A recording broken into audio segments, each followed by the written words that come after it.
makan, di bawah meja makan itu ada satu kepala yang sedang menggelinding ke sana kemari, tiba-tiba pas lagi si ini wanita. Ketika Kak Lina terus memandang itu lukisan yang ada di tembok, tiba-tiba sob, itu lukisan berkedip. Kagak percaya lu kan. Setelah Mang Udin membunuh itu ular, tiba-tiba Mang Udin keesokan harinya itu Mang Udin seperti orang gila. Assalamualaikum sobat horor, ketemu lagi sama gua Bucek di Sobat Horor. Apa kabar kalian semua? Semoga kita semua selalu diberikan kesehatan, dilancarkan rezekinya, dan selalu diberikan kemudahan dalam segala urusan-urusannya. Oke sob, kali ini kita akan melanjutkan nih sebuah cerita yang dikirim dari salah satu sobat horor, yaitu Kak Lina. Yang dimana di part 1 kemarin, teror yang menimpa Kak Lina dan kakaknya Kak Nelly itu terus bertubi-tubi dari pagi, siang, sore, sampai malam. Dan kali ini gue akan melanjutkan nih pengalaman horor Kak Lina yang beliau alami di rumahnya yang cukup angker. Ditambah lagi rumah beliau berada di salah satu desa yang terkenal keangkerannya. Jadi nanti di depan, setelah kita menceritakan pengalaman horor Kak Lina, nanti di depan kita akan berpaling ke sudut pandang orang lain, tapi masih warga desa X tersebut. Udahlah, nggak usah berlama-lama lagi, langsung aja kita ke ceritanya. Gas!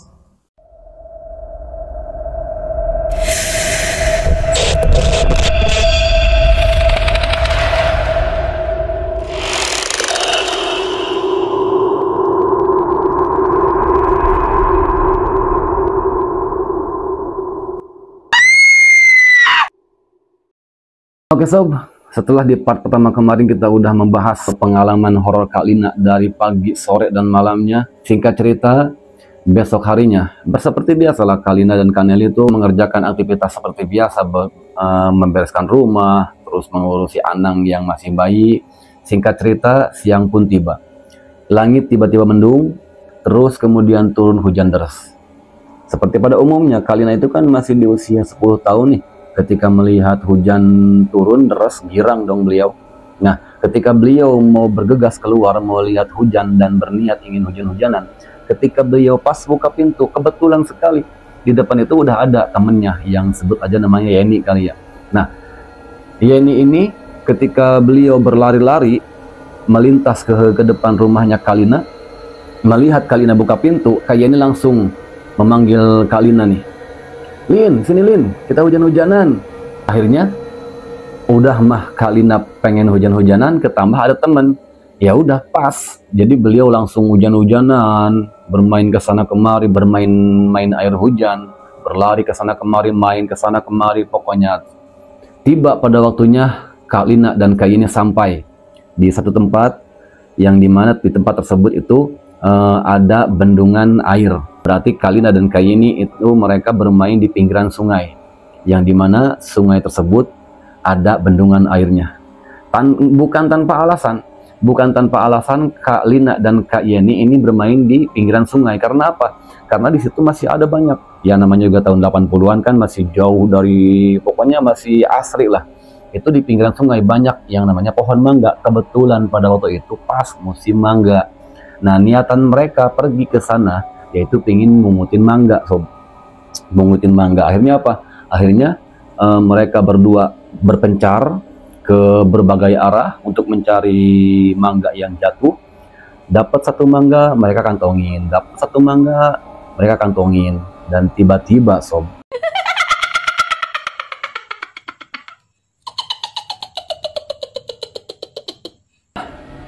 tiba-tiba Kak Lina kaget setelah mendengar suara tersebut. Tapi beliau mencoba untuk mengabaikannya. Mungkin saja itu salah dengarlah atau apalah. Akhirnya beliau, Kak Lina, meneruskan mencari atau memunguti buah mangga yang jatuh. Tiba-tiba lagi sob,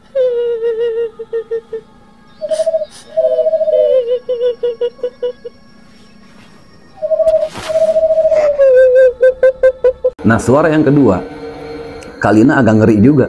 Yang tadinya suara seperti wanita sedang tertawa, terus beliau mencoba untuk mengabaikan. Tetapi setelah Kak Lina mendengar suara yang kedua, yaitu suara tangisan wanita, itu suaranya seperti yang merintih kesakitan, kayak yang sedih gimana gitu kan. Akhirnya Kak Lina mendekati ke Kak Yeni. Lalu Kak Lina berbisik-bisik kepada Kak Yeni. Beliau bilang, Gen, kamu dengar nggak tadi? Kak Yeni bilang apa? Kalian bakal kaget. Lah, kirain cuma aku doang yang denger, Lim. Kamu juga denger? Iya, Jen, aku juga denger. Ketika mereka berdua sedang berbincang-bincang memperdebatkan suara tersebut, tiba-tiba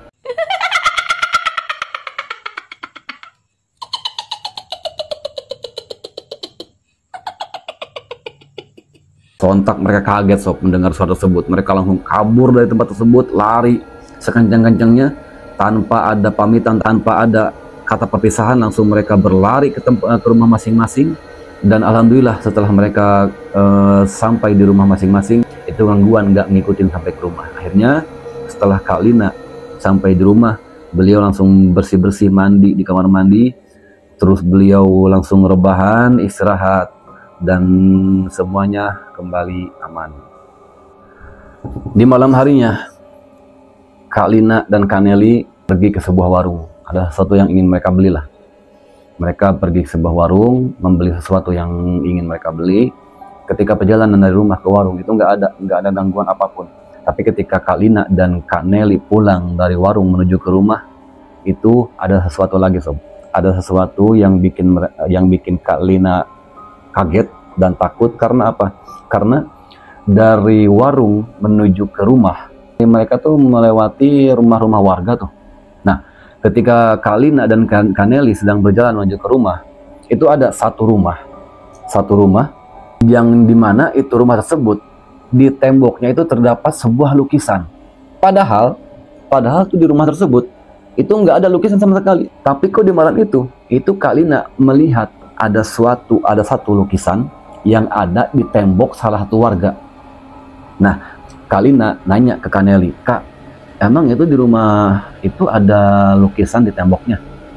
Sontak Kak Nelly pun langsung menengok ke rumah tersebut. Nah, tapi anehnya itu Kak Nelly nggak lihat apa-apa. Berarti lukisan tersebut itu Kak Lina doang yang lihat. Kak Nelly nggak melihat apapun. Dan gambaran lukisan tersebut, lukisan yang ada di tembok rumah warga tersebut itu seperti lukisan seorang wanita. Nggak serem. Beliau bilang lukisannya cantik, seperti wanita pada umumnya lah. Pokoknya nggak ada tampang seremnya. Tapi yang bikin ngeri itu kakaknya Nelly nggak lihat. Ketika Kak Lina terus memandang itu lukisan yang ada di tembok, tiba-tiba sob, itu lukisan berkedip. Kagak percaya lu kan? Lukisan berkedip. Akhirnya apa? Akhirnya Kak Lina langsung ngajak Kak Nelly untuk lari menuju ke rumah. Kak Nelly kan bingung, lu kenapa sih?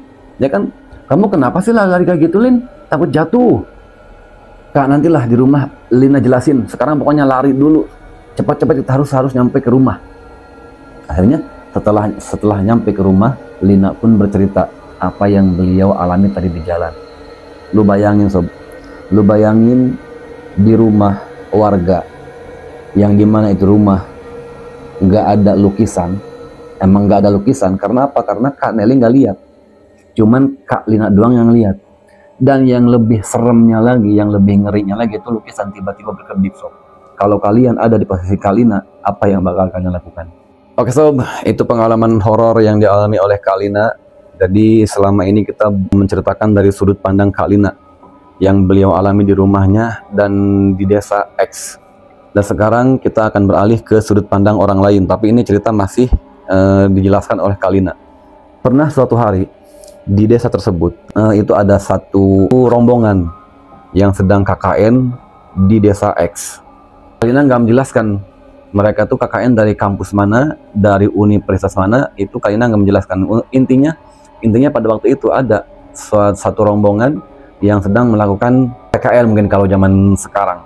Jadi pada waktu itu sob, itu ada rombongan PKL dari kampus entah dari mana, Kak Lina nggak menjelaskan, yang sedang KKN atau PKL di desa X. Berhubung ini rombongan ada cowoknya dan ada ceweknya, jadi mereka tuh dikasih fasilitas rumah, 2 rumah, 1 rumah buat laki-laki, 1 rumah buat wanita. Nah, sekarang kita fokus ke 1 rumah yang difasilitasi oleh pihak desa buat rombongan PKL wanita. Pada suatu malam, Ketika ini para mahasiswa sedang melakukan makan malam biasa lah, istirahat setelah seharian KKN, terus setelah sosialisasi ke setiap warga, malam pun tiba nih. Ketika para mahasiswi tersebut sedang istirahat, sedang makan malam tepatnya, ini tiba-tiba ada salah satu cewek mahasiswi sedang makan, itu tiba-tiba di bawah kolong meja makannya itu seperti ada yang menyentuh kakinya, duk, gitu kan? Itu si cewek kira itu kaki temennya yang sedang bercanda. Nah, beliau gimana? Bilang ke teman yang lainnya, kalian kalau makan jangan sambil bercanda, kenapa? Lah, bercanda apaan? Dari tadi juga kita cuma diam aja, nggak ngelakuin apa-apa gitu kan. Akhirnya nih cewek yang tadi kakinya seperti ada yang menyentuh mengabaikan hal tersebut. Dia langsung lanjutin makan lagi. Tiba-tiba tuh kaki nih cewek ada yang menyentuh lagi, sob. Beliau berinisiatif buat menengok ke bawah meja makan tersebut. Pas dia menengok ke bawah meja tersebut, sob, kalian pengen tahu apa yang dia lihat? Dia lihat, sob, di bawah meja makan, itu ada satu kepala yang sedang menggelinding ke sana kemari. Tiba-tiba pas lagi si ini wanita sedang melihat itu kepala, tiba-tiba kepala tersebut diem pas di hadapan ini cewek. Lalu apa? Itu sosok kepala menyeringai, tersenyum dengan senyuman yang mengerikan. Akhirnya apa? Ini cewek teriak, histeris, langsung mengajak teman-temannya buat menuju ke rumah para mahasiswa cowok, buat ngelaporin apa yang dia alamin. Ini teman-teman yang lain kan bingung. Kenapa bingung? Karena ini teman-teman yang lain itu nggak ngalamin apa yang dialami oleh si wanita yang tadi. Mereka bingung sambil berlari menuju ke rumah yang dihuni oleh mahasiswa dari golongan laki-laki. Akhirnya apa? Akhirnya setelah sampai di rumah yang dihuni oleh para mahasiswa laki-laki, itu mereka langsung mengetuk pintu dan langsung dibuka oleh salah satu mahasiswa. Terus bertanya, kalian kenapa? Kok seperti yang ketakutan? Pokoknya nantilah saya ceritain dalam, pokoknya sekarang kita masuk dulu. Nah, akhirnya mereka masuk ke dalam, ke rumah yang dihuni oleh para mahasiswa laki-laki tersebut. Akhirnya ada nih si cewek yang tadi ngomong bahwa tadi waktu dia sedang makan malam itu di kakinya ada seperti yang menyentuh. Pas dia tengok ke bawah, tiba-tiba ada sosok kepala menggelinding, tapi itu kepala tiba-tiba berhenti pas di hadapan pandangan di cewek.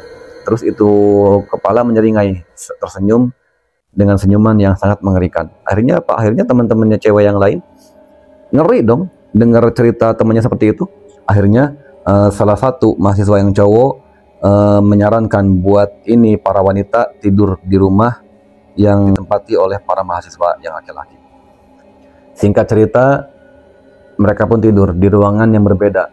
Satu kamar buat laki-laki, satu kamar buat para wanita. Nah, cewek yang tadi mengalami hal mengerikan waktu di rumah yang satunya, itu beliau terbangun sekitaran jam 1 atau jam setengah 2-an. Itu beliau terbangun. Nah, ketika beliau terbangun, itu beliau tuh mendengar seperti ada suara yang ngidung sambil diiringi oleh suara gamelan.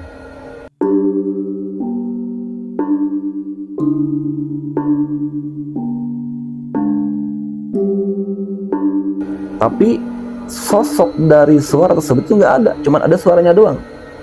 Yang jadi pertanyaan, itu suara senandung dan gamelan itu dari mana asalnya, sob? Akhirnya karena ketakutan, dia pun langsung tidur, memaksakan untuk tidur. Akhirnya dia pun tertidur lelap sampai pagi. Pagi pun tiba. Ini rombongan mahasiswa yang sedang KKN di desa X tersebut, dia seperti biasalah, aktivitas seperti biasa ke kantor pemerintahan desa, terus bersosialisasi ke setiap masyarakat desa X tersebut. Singkat cerita, malam pun tiba lagi nih, sob. Malam pun tiba lagi, dan para rombongan wanita itu nggak berani balik ke rumah yang awal. Maksudnya rumah yang tadi gua ceritain ada sosok kepala menggelinding. Akhirnya apa? Akhirnya setelah minta izin ke kepala desa untuk wanita ini tidur satu rumah dengan rombongan laki-laki, untungnya diizinin dengan syarat tidurnya harus beda ruangan. Singkat cerita, malam pun tiba nih. Malam pun tiba, mereka pun tertidur. Setelah istirahat, makan malam dan lain sebagainya, mereka pun tidur. Ketika mereka sedang nyenyak tidur, Ini cewek yang tadi nih, yang sebelumnya mendapatkan teror seperti diperlihatkan sosok kepala, terus diperdengarkan suara gamelan. Ini wanita, ketika nyenyak tidur, itu beliau bangun lagi sob. Bangun lagi sekitaran sama jam 1-an, entah jam setengah 2-an. Itu beliau bangun lagi, terbangun. Tiba-tiba itu suara yang kemarin dia dengar itu terdengar lagi. Setelah dia mendengarkan itu suara gamelan dan senandung seorang wanita seperti yang malam sebelumnya, akhirnya dengan rasa takut dia pun langsung bergegas tidur kembali dengan menyelimuti seluruh tubuhnya supaya itu suara nggak kedengar. Lalu dia pun memaksakan diri untuk tidur. Lalu dia pun kembali tidur nyenyak sampai pagi dan aman. Alhamdulillah itu suara hilang. Nah, sob, kejadian yang ini cewek alamin, yang setiap malam mendengar seperti suara gamelan dan ada suara wanita yang sedang bersenandung, itu berlangsung setiap malam. Setiap malam sering dia alamin dengan waktu yang sama, entah jam 1, entah jam setengah 2. Itu terus berulang setiap malam. Sampai tiba akhirnya waktu KKN mereka habis, mereka pun pamitan dengan pemerintahan desa lah, dengan warga-warga di desa X. Mereka pamitan berterima kasih sudah menjamu kami, sudah memperlakukan kami seperti layaknya warga desa tersebut. Pokoknya mereka berterima kasih lah dengan jamuan-jamuan, sambutan-sambutan yang telah diberikan oleh warga desa X tersebut. Akhirnya ini rombongan mahasiswa yang sudah KKN di desa X pun berpamitan, mereka pun pulang ke rumahnya masing-masing. Nah, itu sob, dari sudut pandang orang yang bukan asli dari desa X pun itu kena teror, dan terornya pun bukan kaleng-kaleng sob. Lu bayangin kepala ngelinding di depan mata dia dengan menyentuh ke kakinya. Lu bayangin tiba-tiba itu kepala menyeringai senyum dengan senyuman yang sangat mengerikan.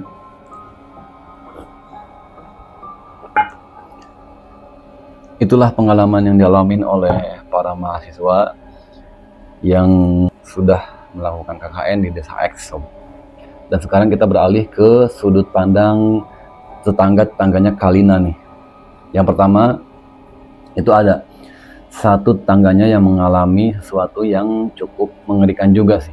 Itu pada satu malam, sebut aja Mbak Siti kali ya. Nah, Mbak Siti lagi tidur, dan beliau pun pada waktu itu punya anak yang masih bayi. Nah, ketika nyenyak tidur, itu beliau tiba-tiba mendengar suara seperti kerincingan delman yang sedang melintas. Padahal gang depan rumah Mbak Siti ini sempit sob, sempit. Kalau sekarang mungkin cuman muat buat satu motor doang. Tapi itu beliau seperti dilupakan. Akhirnya apa? Akhirnya beliau setelah mendengar suara kerincingan delman itu beliau keluar membawa bayinya. Bayangin keluar malam-malam mendengar suara kerincingan delman sambil menggendong bayinya yang masih kecil, itu keluar rumah. Pas dia keluar rumah, dia berdiri di depan pintu, itu beliau melihat ada delman melintas, tapi sosok-sosok yang ada di dalam delman tersebut itu perwujudannya aneh, nggak seperti manusia pada umumnya. Beliau bilang pada waktu itu sosoknya seperti alien, mukanya pada lonjong, tapi berpakaian seperti biasa manusia layaknya, cuman kepalanya itu seperti alien, botak, nggak ada rambutnya, terus mukanya pada lonjong, pokoknya serem.